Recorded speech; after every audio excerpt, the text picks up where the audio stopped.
Hello guys, this is दीपक बंसल और Punjab IQ के इस यूट्यूब चैनल पे आपका बहुत बहुत स्वागत है। आज हम करने वाले हैं मैथ रीजनिंग के इंपॉर्टेंट क्वेश्चन का सेट नंबर 2। कल हमने सेट नंबर 1 किया था जिसमें बहुत अच्छे क्वेश्चन किए थे। आज उससे भी ज़्यादा अच्छे क्वेश्चन आपको मैं करवाने वाला हूँ। बहुत अच्छे अच्छे क्वेश्चन मैं ढूंढ के लेके आऊँ। इसमें हम पजल्स करेंगे और इसमें कैलेंडर के क्वेश्चन करेंगे, कुछ क्लॉक के क्वेश्चन करेंगे, टाइम एंड वर्क के करेंगे, प्रॉफिट एंड लॉस के करेंगे। बहुत अच्छे अच्छे क्वेश्चन मैं आज लेके आया हूँ, तो बहुत अच्छे से ढूंढ के लेके आया हूँ। तो बहुत मज़ा आने वाला है आज के क्वेश्चन में। तो शुरू करते हैं। देखो, सबसे पहला क्वेश्चन आपकी स्क्रीन पे है, इसको सोल्व करने की कोशिश करो। ये मेंसुरेशन का क्वेश्चन है, ठीक है। मेंसुरेशन बहुत पूछा जाता है। PSPCL का एग्जाम दे रहे हो या कोई भी एग्जाम देते हो तो उसमें मेंसुरेशन बहुत अच्छे से पूछा जाता है, ठीक है। तो मेंसुरेशन करते हैं। इसमें क्या बोल रहे हैं, कहते हैं दो हमारे पास सर्कुलर कॉन्स है, ठीक है। दो कॉन्स बना लेते हैं। तो इस तरीके से हमारे पास यहाँ पे दो कॉन है, ठीक है। ये कॉन मैंने बना दिए।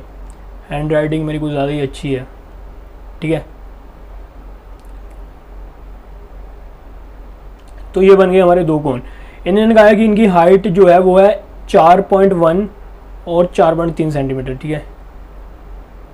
एक है 4.1 और इसकी है 4.3 सेंटीमीटर में है दोनों, ठीक है। दोनों क्या है, सेंटीमीटर्स में है। उसके बाद कह रहा है कि द रेडियस इज बेस का है 2.1 सेंटीमीटर। 2.1 सेंटीमीटर दोनों का बराबर है, ठीक है। दोनों का रेडियस बराबर है 2.1 सेंटीमीटर एंड 2.1 सेंटीमीटर। और उनको पिघलाकर हमने एक स्फीयर बना लिया है, ठीक है। इनको पिघलाकर एक स्फीयर बना लिया है और हमने बताना है कि इसका डायामीटर क्या है। दो कौन थे, उनको पिघलाया और एक हमने स्फीयर बना लिया और अब स्फीयर का डायामीटर हमसे पूछा है। तो जब भी कोई क्वेश्चन आ जाए कि दो चीज़ों को पिघलाया जा रहा है, उनको मेल्ट किया जा रहा है, तो उनका जो वॉल्यूम है वो बराबर होगा। तो इसका वॉल्यूम, दोनों का जो वॉल्यूम है, दोनों कॉन्स का जो वॉल्यूम है, उनको ऐड करके जो स्फीयर का वॉल्यूम है उसके बराबर कर लेंगे। सबसे पहले आपको कॉन का वॉल्यूम पता होना चाहिए। पहले कॉन का जो वॉल्यूम है वो है 1/3 πr²h और दूसरे कॉन का भी वॉल्यूम सेम ही होगा 1/3 πr²h और जो स्फीयर है उसका वॉल्यूम होगा हमारे पास 4/3 πr³, ठीक है। ये याद रख लेना। उसके बाद हम क्या करते हैं, वैल्यूज़ को जो कॉमन निकला है उसको कॉमन निकाल देते हैं। 1/3 कॉमन निकल रहा है, ठीक है। कॉमन निकालने से पहले काट देते हैं, ठीक है। पाई यहाँ पे भी पाई है और इस तरफ भी पाई है, पाई से पाई काट देते हैं। 3 से 3 कट जाएगा, इधर भी 3 है, यहाँ भी 3 है, ठीक है। ये R डिफरेंट है, ठीक है। ये R1 है और ये R है, ठीक है। ये R सेम मत समझ लेना, वो दोनों R में डिफरेंट है, तो R से R नहीं काट सकते हम। उसके बाद हम क्या करते हैं, अब निकाल लेते हैं जो कॉमन निकल रहा है, ठीक है। ये है हाइट H1 है और ये हाइट H2 है, ठीक है। अब कॉमन क्या निकल रहा है, क्योंकि R कॉमन निकाल सकते हैं क्योंकि दोनों की R सेम है ना, दोनों कॉन्स की R सेम है। तो R1² कॉमन निकाले और H1 + H2 = 4R3। तो R1 की वैल्यू हमारे पास है 2.1, तो हम कह सकते हैं 2.1 था तो पॉइंट हटाकर 10 आ गया, ठीक है, इंटू 21 / 10। और H1 की वैल्यू हमारे पास है 41/10 और H2 की वैल्यू है 43/10, ठीक है। और यहाँ पे आ जाएगा 4 × R³।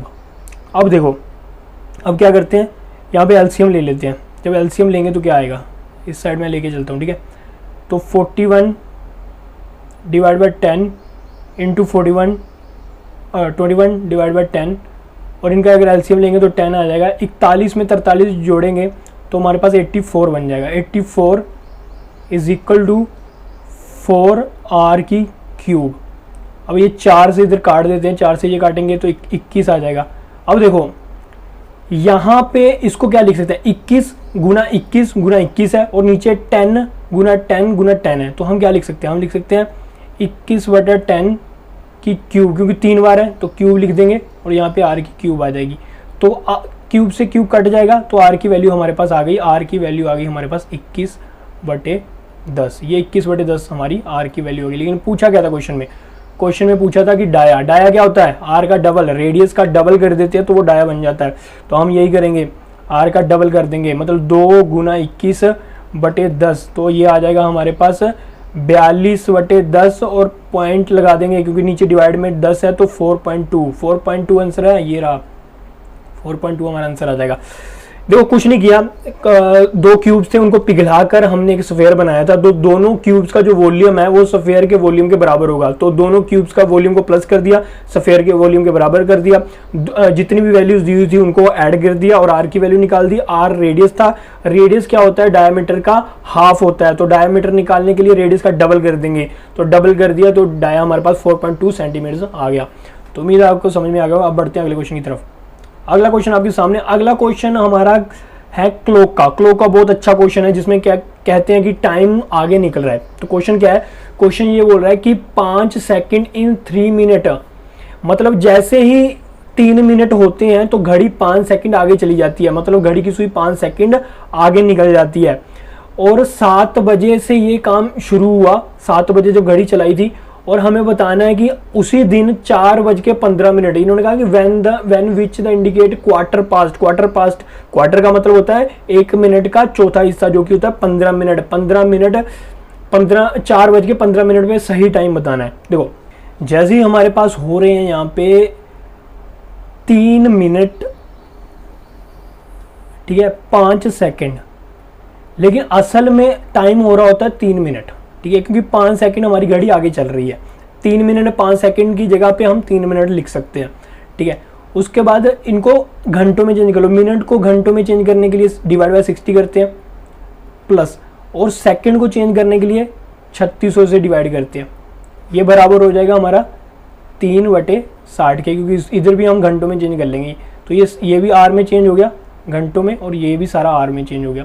अब 3600 क्या करेंगे, एलसीएम ले लेंगे, और यहाँ पे आ जाएगा हमारा 6 × 18 180 और प्लस 5, ये आर में हो गया घंटों में, और यहाँ पे आएगा 1/20, जब 3 से काटेंगे ये भी घंटों में, तो इसको कर लेंगे 185/3600 घंटे, और यहाँ पे आ जाएगा 1/20 आर।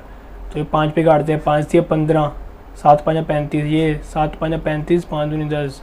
तो हम कह सकते हैं, यहाँ पे लिख देता हूँ कि 37/720 आर 1/20 आर।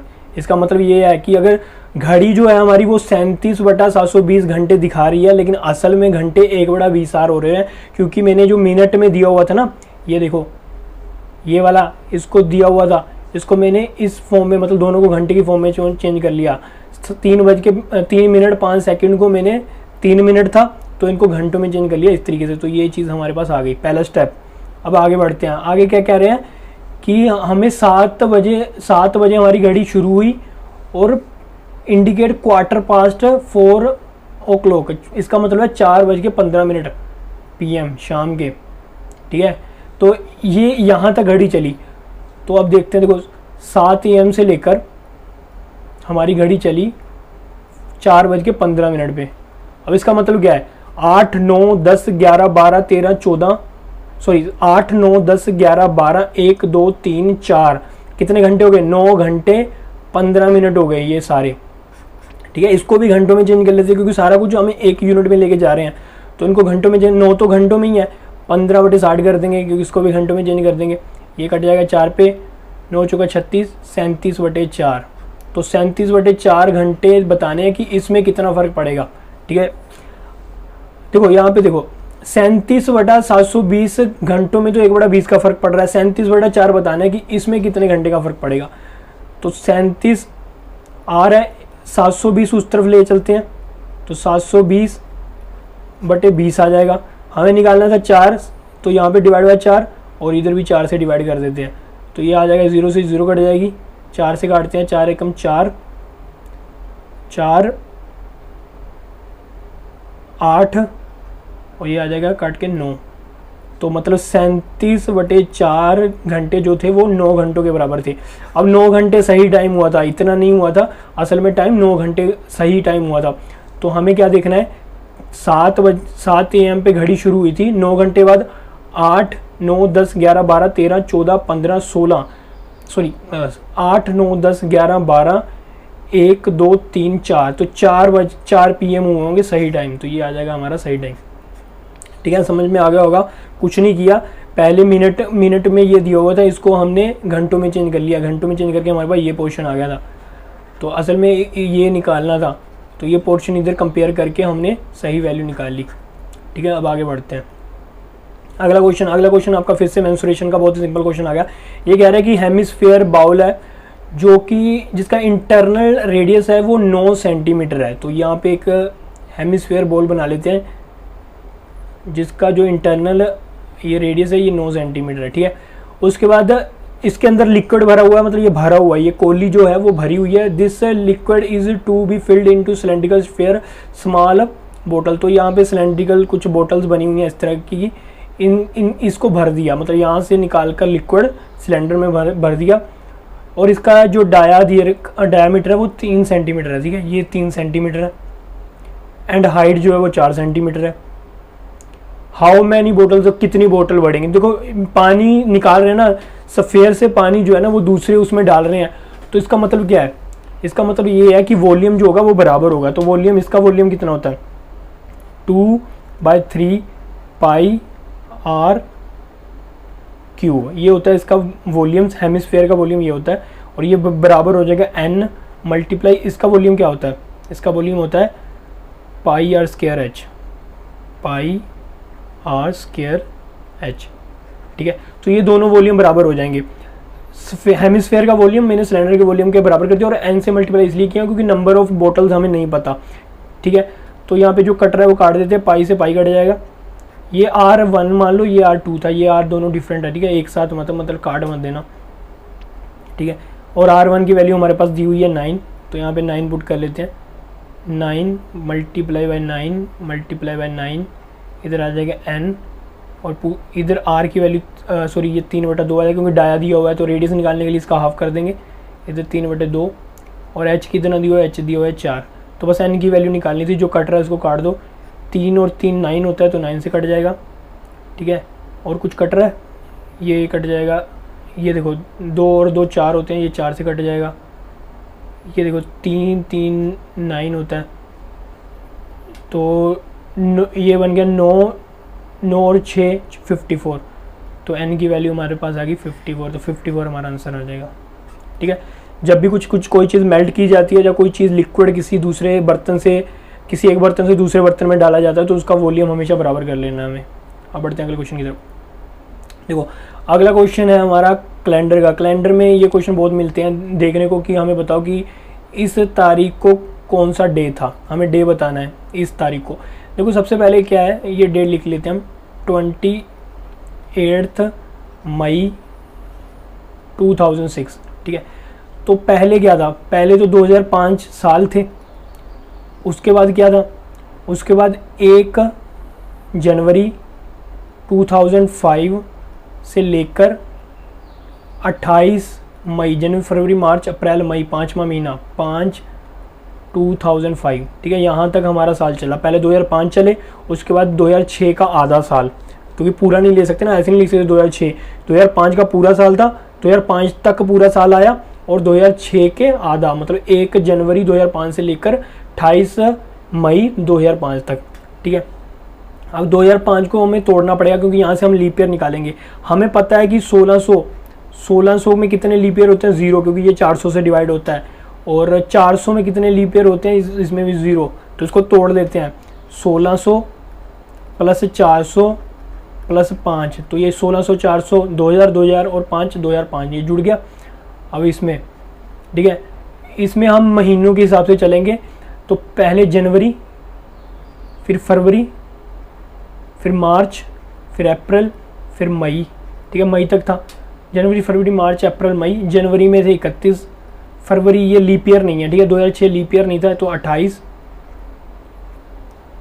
और मई में फिर 31, मार्च में 31, अप्रैल में 30, और मई पूरा मई नहीं था, 28 तारीख तक है, तो 28, ठीक है।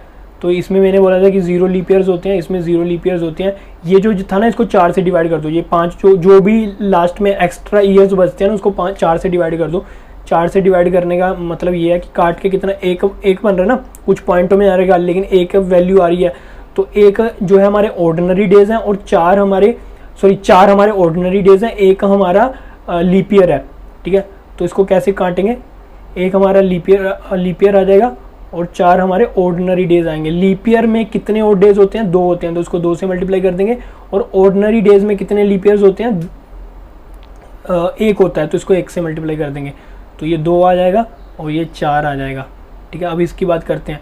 अब इनको क्या करो, 7 से डिवाइड कर दो, क्योंकि 7 के एक वीक बनता है ना, उसके बाद जो भी बचता है वो हमारे एक्स्ट्रा ऑड डेज बनते हैं। इसको 7 से डिवाइड करेंगे, कितना बचेगा? 7 चौका 28, 29, 30, 31, 3 बच गया। ये तो पूरा कट गया, 0, इसमें भी 3 बच जाएंगे। इसको डिवाइड करेंगे, 2 बचेगा और इसमें फिर से 0। अब देखो हमारे पास बचा क्या है, देखो ये 2 बच के, 2 और 4 बच के, 2 और 4, ये जितने भी बचे इनको लिख लेते हैं।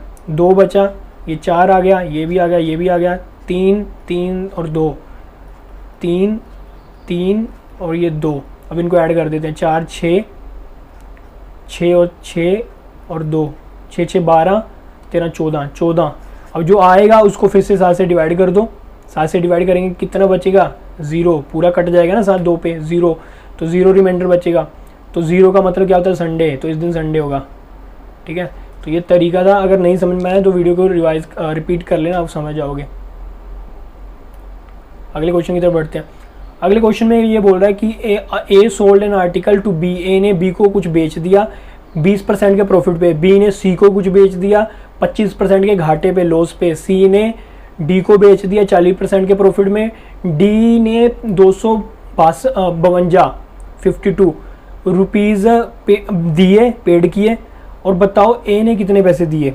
ठीक है, सबसे पहले क्या करते हैं, देखो इसको करने का तरीका क्या है। ए ने किसको बेचा?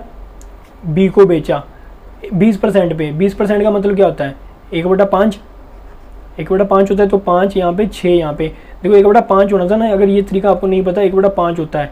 ये एक जो होता है ना, ये 20% होता है, तो 20% मतलब ज़्यादा निकालने के लिए 5 में 1 जोड़ देंगे, इसलिए ये 6 आ गया। ठीक है, अब निकालते हैं।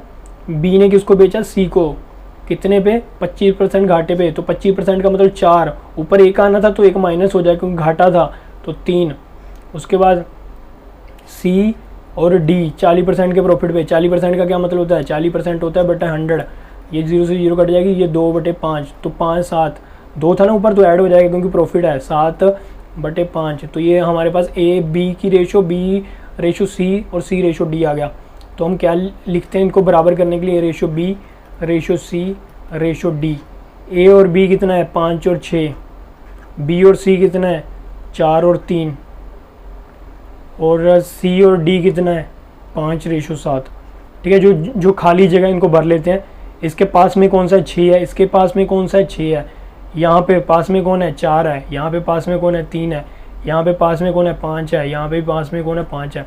ठीक है, अब जो पहले कट रहा है इन चारों में वो काट लेते हैं। कुछ कॉमन है, 2 2, यहाँ पे भी 2 कॉमन है, 2 यहाँ से ले लो, 2 यहाँ से ले लो, 2 यहाँ से ले लो, 2 यहाँ से ले लो, जो भी कॉमन है। और कुछ बच रहा कॉमन नहीं है। 5 5 25, 25 दूना 50 रेशो, 5 दूनी 10, 10 और 6 60 रेशो, 9 5 45 रेशो, 3 9 9 7 63। ठीक है, ये हमारे पास रेशो बन गई। अब बताया क्या इन्होंने कहा है कि डी ने पेड किए हैं 252, तो डी ने कितने पेड किए हैं? 252। इसको देखो कितने पे कट रहा है, ये कटेगा हमारा 4 पे, क्योंकि 63 को अगर 4 से मल्टीप्लाई करें, 4 3 12, 6 चौका 24 और 25। ठीक है, 252 आते हैं, तो ये 4 से मल्टीप्लाई होके ही आया था। तो ए का पूछा है, तो ए को भी 4 से मल्टीप्लाई कर देते हैं, तो आ जाएगा 200। तो 200 हमारा आंसर आ जाएगा, ये रहा 200। ठीक है, तो इस तरीके से निकालेंगे हम। बढ़ते हैं अगली को। बड़े अच्छे क्वेश्चन लेके आया हूँ, मुझे आगे बढ़ते हैं। देखो फिर से एक कैलेंडर का क्वेश्चन आ गया। पहले किया था इसको, तो अब खुद कर लोगे। अगर पहले समझ में नहीं आया तो अब समझ लेना कि इसको करते कैसे हैं। सबसे पहले 2009, ठीक है, प्लस 1 जैन 2010 से लेकर 15 अगस्त, जनवरी फरवरी मार्च अप्रैल मई जून जुलाई अगस्त, 8वां महीना होता है, 8/2010। ठीक है, इसको किस तरीके से तोड़ सकते हैं? इसको तोड़ सकते हैं 1600 प्लस 4 प्लस 9, इनको जोड़ेंगे तो 2009 बनेगा। ठीक है, प्लस जनवरी फरवरी मार्च अप्रैल मई, जून, जुलाई, अगस्त, ठीक है। जनवरी कितने का, 31 का। या फरवरी जो है लीप ईयर नहीं है, 2008 है। अगर यहाँ पे 4 होता ना या 8 होता तो ये लीप ईयर होता तो 29 डेज लेते, लेकिन ये लीप ईयर नहीं है तो यहाँ पे कितने लेंगे, 28 दिन लेंगे। तो यहाँ 31, 30, 31, 30, 31, ठीक है। जनवरी, फरवरी, मार्च, अप्रैल, मई, जून, जुलाई, कहाँ तक जाना, अगस्त तक। अगस्त के कितने हैं, 15, ठीक है। 1600 कितना होता है, 0। 400 कितना होता है, 0। इसको फिर से 4 से डिवाइड करेंगे तो 2 पे कट जाएगा। इसका मतलब क्या है, 2 हमारे लीप ईयर हैं और बचे कितने, 7 हमारे नॉर्मल डेज हैं। इसको 7 से डिवाइड करेंगे, 3 रिमाइंडर, इसको 0, इसको 7 से डिवाइड करेंगे, 7 चौका 28 होता है। कितना बचा, 29, 30, 31, 3, यहाँ पे 2, यहाँ पे 3, यहाँ पे 2, यहाँ पे 3, यहाँ पे 14, 7 दूनी 14 होता है, बचा कितना, 1, ठीक है। अब यहाँ पे 7 और 2 कितने हो गए, 9। देखो यहाँ पे आपको लास्ट में 7 से डिवाइड करना ना, तो 7 के जोड़े बन रहे हैं, एक तरीका आसान तरीका बताता हूँ, उनको काट दो। ये 7 बन रहा है, इसको 7 को काट दो, इसकी ज़रूरत नहीं है। 3 और 3 6 और 1 7, तो ये भी कट जाएगा, 7 कट जाएगा, ठीक है। यहाँ पे 2 और 2 4, 2 और 2 4, 4 5 6 7, तो ये भी कट जाएगा। लीप और डेज थे, इसको 2 से मल्टीप्लाई करेंगे और इसको 1 से मल्टीप्लाई करना था, ये भूल गया मैं। लीप ईयर को 2 से मल्टीप्लाई करते हैं और मतलब जो ऑर्डिनरी डेज होते हैं उसको 1 से करते हैं, तो ये 2 से मल्टीप्लाई करना था, ये 4 आ गया और ये 7 आ गया। 7 4 कितने था, 11, तो ये 11 था, ठीक है। और जो कट रहा है वो काट रहे थे हम, तो यहाँ पे 11 बचा और यहाँ पे ये 3 बचा, ये और ये 14 को अगर 7 से डिवाइड करेंगे तो हमारा 0। रिमाइंडर देखते हैं, 7 दूनी 14 पूरा कट गया ना, तो रिमाइंडर 0 बच गया। 0 का मतलब यहाँ भी संडे, ठीक है, ये संडे आ जाएगा। अगर नहीं समझ में आया तो वीडियो को रिपीट कर लेना। ये वाला स्टेप हम थोड़ा सा गलत कर गए थे, क्योंकि यहाँ पे 7 को 1 से मल्टीप्लाई करना था, क्योंकि ये ऑर्डिनरी डेज थे और लीप ईयर्स वाले को 2 से मल्टीप्लाई निकालते हैं और डेज निकालने के लिए, ठीक है। आगे बढ़ते हैं। अगला क्वेश्चन है, the cost price of 3 varieties of orange namely ABC is 20 kg, 40 kg, 50 kg। Find the selling price of 1 kg of orange in which these 3 varieties of orange are mixed. देखो यहाँ पे 3 टाइप के orange है, A, B, C। जो A वाला orange है वो 20 रुपये पर केजी है, ये 40 रुपये पर केजी है, ये 60 रुपये पर 50 रुपये पर केजी है, ठीक है।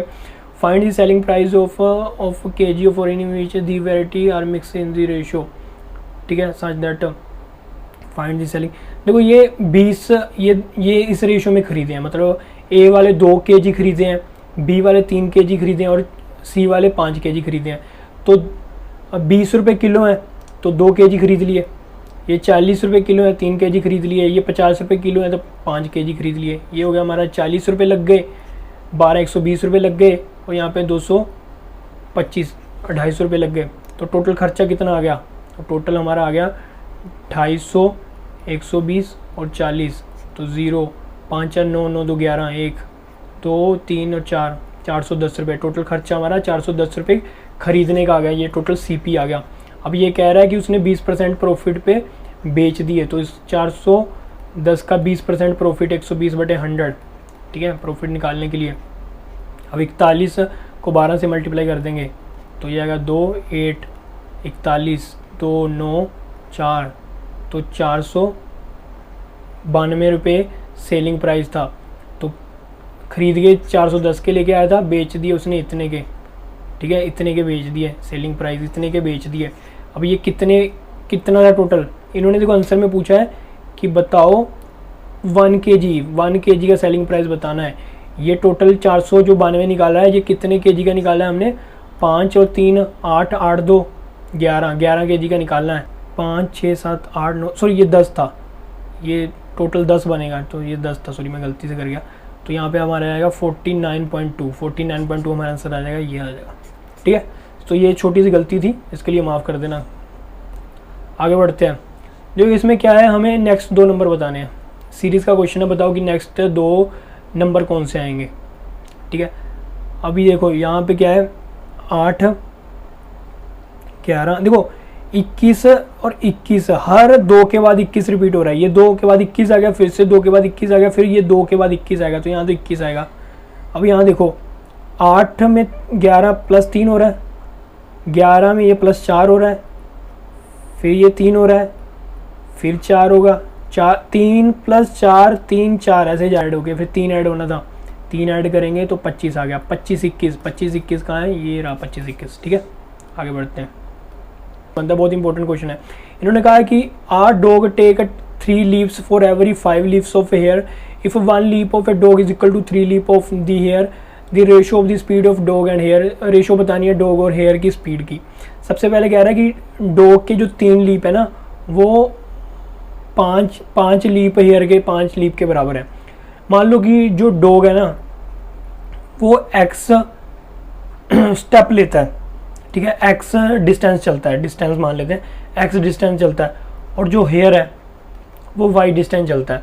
अब इन्होंने कहा कि 3 लीप्स, तो एक लीप में x चल रहा है तो 3 लीप में 3x चलेगा, और हेयर के 5 है तो 5 हो गया, 5y। तो x/y, y इस तरफ आ जाएगा और 5/3 इस तरफ आ जाएगा। तो x/y की रेशो हमने निकाल ली सबसे पहले। फिर बोल रहे हैं कि if 1 leap of dog is equal to 3 leap, मतलब कितने टाइम में ये 1 लीप ले रहा है डॉग, उतने टाइम में ये जो हेयर है वो 3 लीप ले रहा है, उतने ही टाइम में। तो हम कह सकते हैं कि डॉग की स्पीड क्या आ जाएगी, ये स्पीड है d, तो डॉग की स्पीड आ जाएगी 1 लीप वो 3 टाइम में ले रहा है, और हेयर जो है वो 3 लीप 3 टाइम में ले रहा है। ठीक है, एक है तो इसका x कर देंगे, इसके बाद y कर देंगे, क्योंकि ये y हमने माना हुआ है इसकी डिस्टेंस। ठीक है, अब इसको डिवाइड कर देते हैं, क्योंकि डिस्टेंस स्पीड का रेशो पूछा है, ये भी स्पीड है ये भी स्पीड है, दोनों की रेशो पूछी है। तो d/h, तो हमारे पास आ जाएगी x/t, और यहाँ पे इसको h को यहाँ पे लिखेंगे 3y और t, तो उलट जाएगा, उलट के हमारे पास हो जाएगा यहाँ पे t/3y, तो t के साथ t कट जाएगा, हमारे पास आ जाएगा x/3y, तो 1/3, और यहाँ पे x/y हो गया। तो x/y की वैल्यू हमने निकाली है 5/3, तो 5/3 हम यहाँ भर देंगे, तो हमारे पास आ जाएगा 5:9। ये किसकी आ गई, हमारे पास डॉग और h की आ गई। इन्होंने पूछा है speed of the dog that to hare, तो हेयर ऊपर आना था, तो h/d पूछा था, तो h/d 9/5 आ जाएगी। ठीक है, ये ध्यान रख लेना, कभी बार उल्टी रेशो भी ऑप्शन में होती है, लोग इसको टिक कर देते हैं, तो ऑप्शन हमारा ये आना था 5:9, तो 5:9 हमारा आंसर आ जाएगा। बढ़ते हैं अगले क्वेश्चन की तरफ। देखो अगला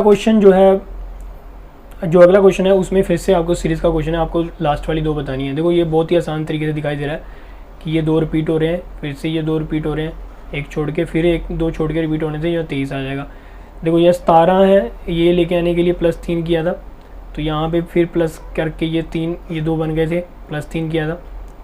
यहाँ से यहाँ तक आने के लिए कितना गया, -3 किया है, तो यहाँ से आने के लिए फिर से -3 कर देंगे, तो -3 करेंगे तो हमारे पास 28 आएगा। 23 28 हमारा आंसर आ जाएगा, तो 23 28 हमारा आंसर हो गया। अब बढ़ते हैं अगले क्वेश्चन की तरफ।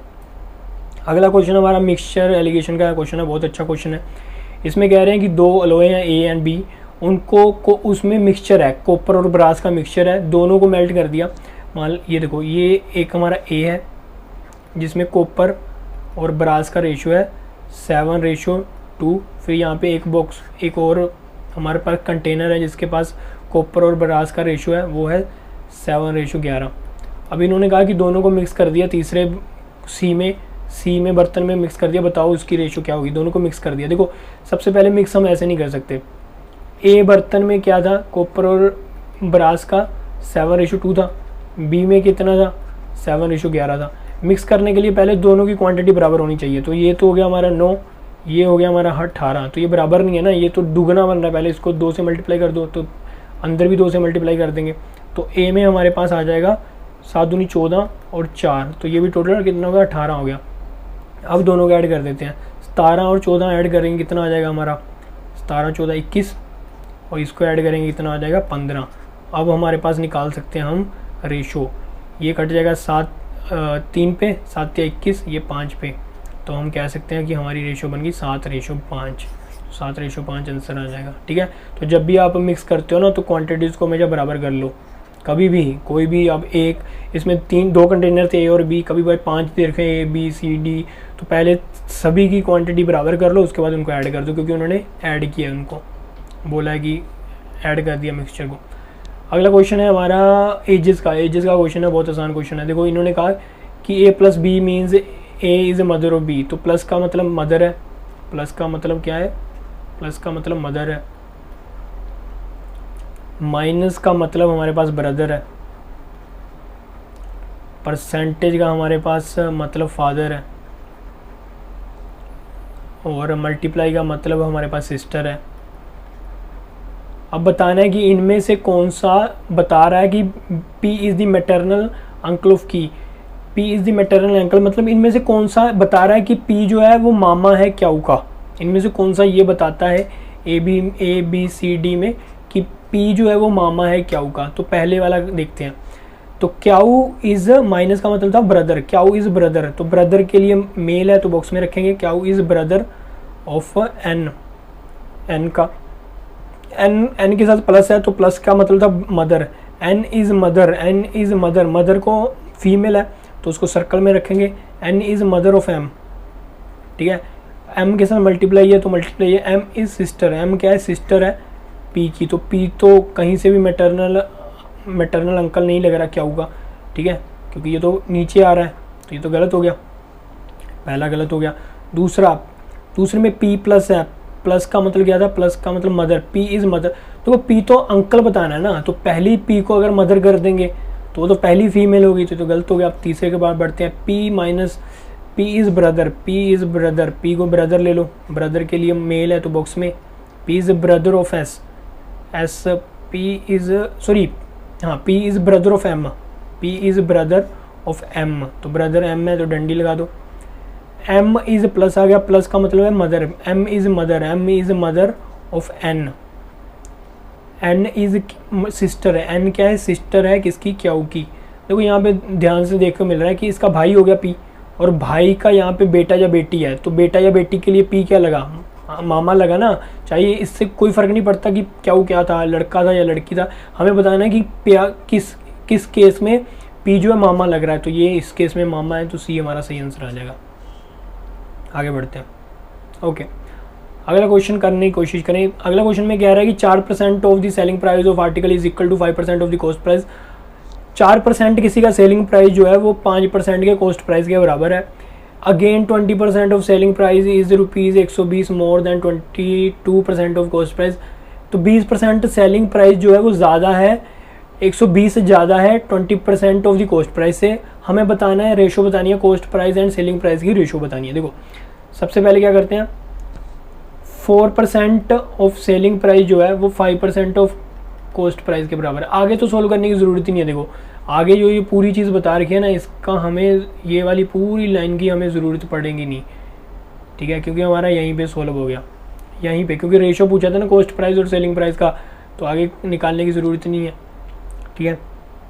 तो हमारे पास क्या आ जाएगा, ये 5 इस तरफ चला जाएगा, 4% डिवाइड बाई 5%, और यहाँ पे कॉस्ट प्राइस और सेलिंग प्राइस की रेशो पूछी थी, ये इससे कट जाएगा और हमारे पास कॉस्ट प्राइस और सेलिंग प्राइस की रेशो क्या आ गई, 4/5 आ गई। आगे बढ़ने की ज़रूरत ही नहीं थी क्योंकि यहीं से निकल गया और यही तो पूछा था, ठीक है। आगे लोग क्या करते हैं, आगे कन्फ्यूज़ हो जाते हैं, वो कन्फ्यूज़ करने के लिए दिया हुआ था। अब बढ़ते हैं आगे। इनमें से बताओ गलत कौन सा है, ये ओड मैन आउट है, ठीक है, ये ओड मैन आउट का क्वेश्चन है कि गलत बताओ इनमें से गलत कौन सा है। देखो ये 3 और 6 9, 4 और 2 6, 5 और 2 7, मतलब पहले और तीसरे का जोड़ लास्ट में बीच में बनना चाहिए, ठीक है। 6 और 1 7, 2 और 4 6, यहाँ पे देखो 7 और 4 11, तो यहाँ गलत कुछ 2 आ रहा है तो गलत हो गया, 427 आंसर आ जाएगा हमारा। अगला देखो, अगले क्वेश्चन में क्या है, a man do a piece of work in 20 days. A कितने 20 डेज में करता है, 20 जो किसी काम को 30 दिन में करता है, ठीक है। दे वर्किंग, अब टोटल काम कितना गया, टोटल काम इनका एलसीएम ले लेंगे, एलसीएम 60। तो ए काम किसी काम को 20 दिन में करता है, एक दिन में कितना काम करेगा 3। बी किसी काम को 30 दिन में ख़त्म कर देता है, एक दिन में बी कितना काम करेगा, 30 को 60 से डिवाइड करेंगे 2, ठीक है, एक दिन का काम आ गया ये उनका। अब ये कह रहे हैं they work together for 7 days. देखो एक दिन में, एक डेज में ए और बी कितना काम करते हैं, 3 और 2, टोटल 5 काम करते हैं। एक दिन में ए और बी 5 काम करते हैं, तो 7 दिन में कितना करेंगे, 7 गुना 5 35, तो 35 काम कर देंगे ए और बी, ठीक है, 35 काम, तो 35 काम हो गया, तो बचा कितना 25 काम, 25 काम बचा। तो उसके बाद बोल रहा है कि ए और बी चले गए, सी अकेले ने 10 दिन में ये 25 काम कर दिया, सी ने 25 काम कर दिया 10 दिन में, 25 काम, तो एक दिन में कितना काम करेगा, 2.5, 2.5 एक दिन में काम करेगा। बताओ कि उसने सारा काम कितने दिन में किया था, तो टोटल काम कितना है, 60, टोटल काम 60 है, तो एक दिन में कितना काम कर रहा है, 25, 2.5, तो इसको काटेंगे, पॉइंट काटे, ऊपर 10 आ गया, 5 5 25, 5 पे कटा 2, 5 पे ये कटा 12, 12 दूना 24, 24, तो 24 दिन में सी पूरा काम खत्म कर देगा। ठीक है, अगले क्वेश्चन की तरफ बढ़ते हैं। अगले क्वेश्चन में क्या कह रहा है, अगला क्वेश्चन सीटिंग अरेंजमेंट का क्वेश्चन आ गया। ठीक है, बहुत अच्छा सीटिंग का अरेंजमेंट का क्वेश्चन आ गया। इसमें क्या कह रहा है, A B R X S Z R कितने हो गए, 1 2 3 4 5 6, 6 जने हैं, 6 जने, पहले 6 सीटें बना लेते हैं, 1 2 3 4 5 6 6 बंदे रो में बैठे हैं, S and Z are in the center, S और जेड यहाँ सेंटर में बैठेंगे, एस और जेड सेंटर में बैठेंगे। देखो जेड पहले भी आ सकता था, तो एक केस ये भी बन सकता है। ठीक है, A and P are the end, A और पी एंड में बैठेंगे, ए और पी यहाँ भी आ सकता है, ए और ए पी यहाँ भी आ सकते हैं, तो यहाँ सेम केस यहाँ नीचे बनेगा। हमें नहीं पता है पहले कौन आ रहा है, तो ए और पी लिख दिया, हमें नहीं पता लास्ट में कौन आ रहा है, तो यहाँ भी ए और पी लिख दिया। सेंटर में हमें नहीं पता था जेड कहाँ बैठा, एस कहाँ बैठा, लेकिन ये पता था कि सेंटर में बैठे हैं।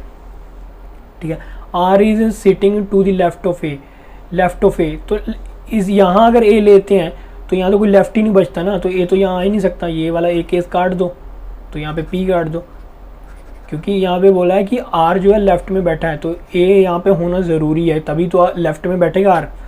उसके बाद बच्चा कौन, एक्स बचा, एक्स यहाँ भर दो, तो दोनों, तो ये दो केस बनते हैं, ये पहला केस, ये दूसरा केस, ये दोनों सही केस बन रहे हैं। अब पूछा क्या है कि पी के राइट में क्या है, तो इस तरफ पी के राइट में कौन बैठा है, एक्स, यहाँ भी एक्स ही बैठा है, तो एक्स ही आंसर होगा, तो एक्स हमारा सही आंसर आ गया।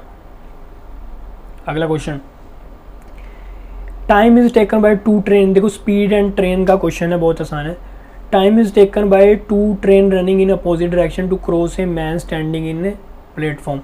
देखो सबसे पहले हम निकालते हैं स्पीड ऑफ ट्रेन ए। ठीक है, स्पीड ऑफ ट्रेन क्या है, लेंथ ऑफ ट्रेन ए, क्योंकि वो क्या कर रही है, 28 सेकंड में किसी आदमी को कवर कर ले रही है पहली ट्रेन, तो कितना टाइम ले रही है, 28 सेकंड, क्योंकि जब ये आदमी बैठा है यहाँ से ट्रेन निकल रही है, तो कितना कवर किसको कर रही है, अपनी लेंथ को ही कवर कर रही है ना, तो अपने लेंथ का डिस्टेंस कवर कर रही है, तो इसलिए हमने लेंथ ले लिया ट्रेन का, और स्पीड क्या है, एस से, तो ऐसे ही एस बी के साथ निकाल देंगे दूसरी ट्रेन का स्पीड और दूसरी ट्रेन की लेंथ, और डिवाइड बाय कितने, 18 सेकंड में।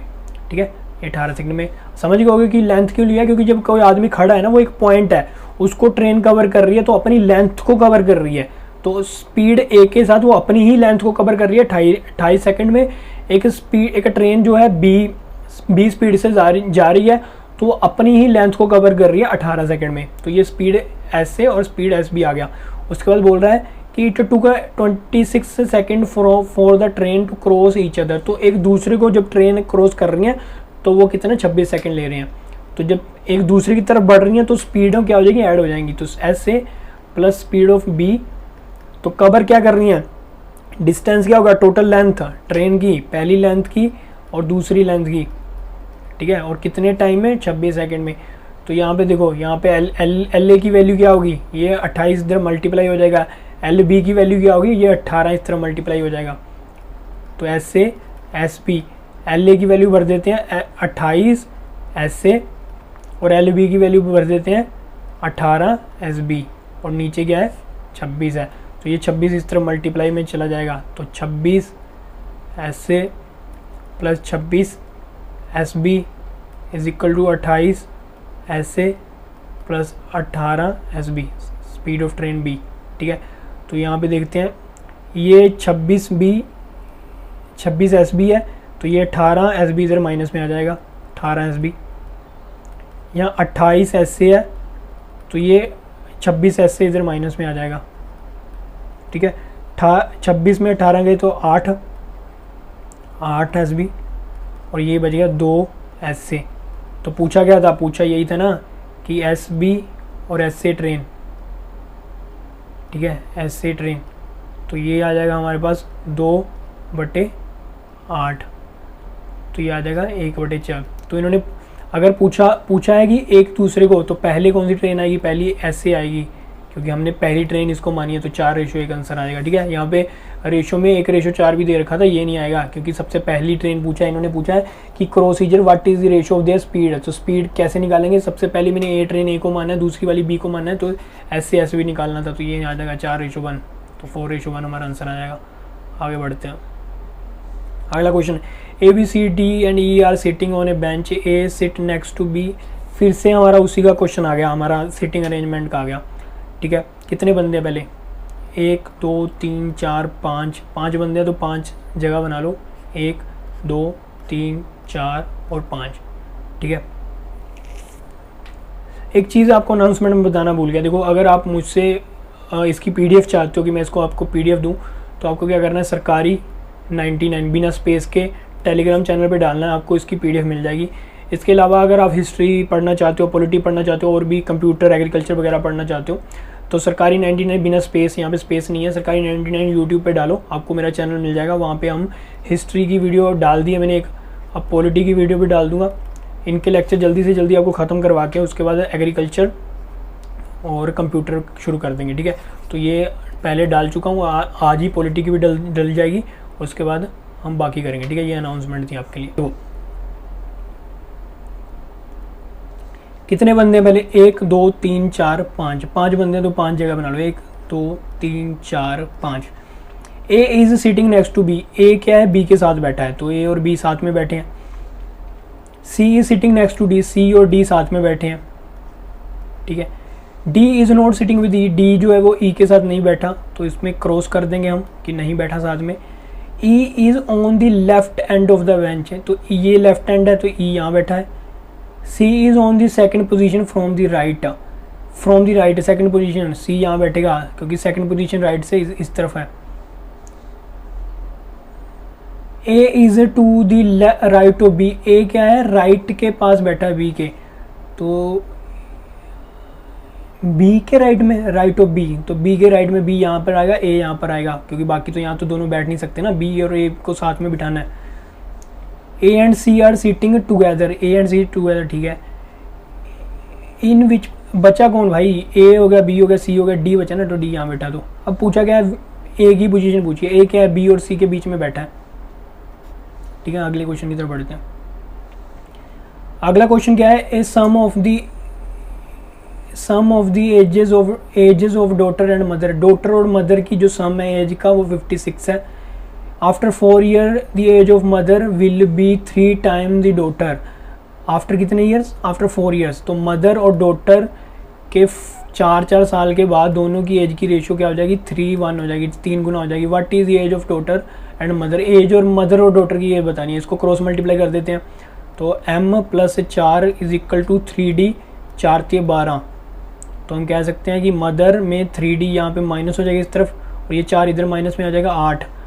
तो ये देखो, ये m और d यहाँ ले लेते हैं, m + d = 56। तो सेकंड इक्वेशन में से पहली इक्वेशन माइनस कर देते हैं, तो m में से m गया 0, d में ये गया तो माइनस, ये प्लस का हो जाएगा। जब d में से -3d माइनस करेंगे तो ये वाला प्लस का हो जाएगा, तो 4d आ जाएगा। 56 में 8 माइनस किया, कितना होगा, 48। तो d की वैल्यू, मतलब डॉटर की एज कितनी आ गई, 12, तो डॉटर की एज आ गई 12। मदर की एज पूछी है, डॉटर की 12 + मदर = 56, तो मदर की कितनी आ गई, 56 में 12 माइनस कर देंगे, 4 4 44, मदर की 44 और डॉटर की 12, तो ये आंसर आ जाएगा। आगे बढ़ते हैं अगले क्वेश्चन की तरफ। ओके, ये क्वेश्चन, तो वीडियो देखो बहुत लंबी हो रही है, ये क्वेश्चन आपको होमवर्क के लिए देता हूँ, घर पे ये करके आना। ठीक है, आपका लास्ट तक वीडियो देखने का बहुत बहुत शुक्रिया। तब तक लिए आप इस वीडियो को देखें, नहीं समझ में आया तो रिपीट करके देखें, और अगर इसकी पीडीएफ चाहिए तो आपको क्या करना है, सरकारी 99 बिना स्पेस के आपको टेलीग्राम चैनल मिल जाएगा, वहाँ पे आपको इसकी पीडीएफ मैं डाल दूंगा। इसके अलावा यूट्यूब पे भी सरकारी 99 यूट्यूब चैनल है, वहाँ पे भी जाकर आप हिस्ट्री और पॉलिटी के शुरू हो चुके हैं लेक्चर, तो वहाँ पे वो देख सकते हो। और तब तक के लिए अपना ध्यान रखें, ख्याल रखें, घर पे रहें, सुरक्षित रहें। Thank you very much.